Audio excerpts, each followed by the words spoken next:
ये कहानी एक पुराने और सुनसान स्कूल की है जो शहर से बहुत दूर बसा हुआ था। लोग कहते थे कि उस स्कूल में कुछ अजीब घटनाएं घटती हैं, खासकर रात के वक्त। एक बार कुछ साहसी दोस्तों ने फैसला किया कि वे उस स्कूल के रहस्य को सुलझाएंगे।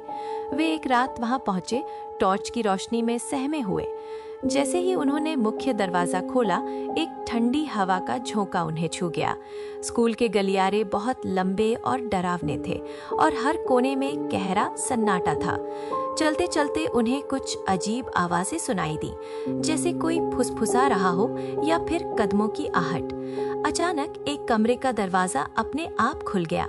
सबके सब डर गए, लेकिन फिर भी हिम्मत करके वे आए।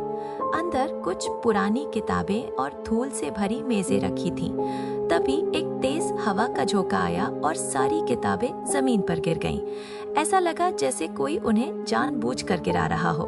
डर के मारे दोस्तों के रोंगटे खड़े हो गए और वे वहां से भागने की सोचने लगे।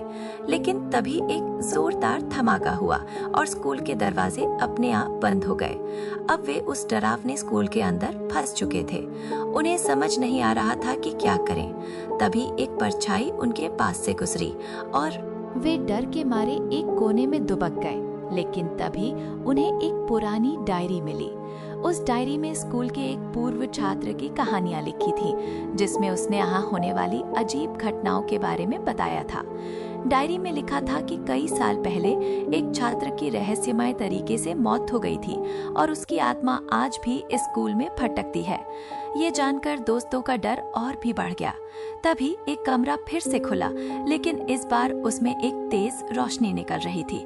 वे हिम्मत करके उस रोशनी की तरफ बढ़े और वहां पहुंचकर उन्होंने एक चौंकाने वाला दृश्य देखा। वहां एक पुरानी मूर्ति रखी थी जो चमक रही थी। अचानक मूर्ति के चारों ओर एक गहरा सन्नाटा छा गया और एक पुरानी और गूंजती हुई आवाज सुनाई दी। आवाज ने बताया कि वह उस छात्र की आत्मा है जो यहाँ कई सालों से शांति की तलाश कर रही है। दोस्तों को एहसास हुआ कि उन्हें इस कहानी से डरने की जरूरत नहीं थी, बल्कि उन्हें उसकी मदद करनी चाहिए। उन्होंने मिलकर उस आत्मा के लिए प्रार्थना की और अचानक स्कूल का भयानक सन्नाटा टूट गया और चारों ओर शांति छा गई। दरवाजे अपने आप खुल गए और दोस्तों को एहसास हुआ कि उन्होंने एक बहुत बड़ी जीत प्राप्त की है। उन्होंने वहां से विदा ली, लेकिन यह अनुभव हमेशा उनके दिलों में जिंदा रहेगा।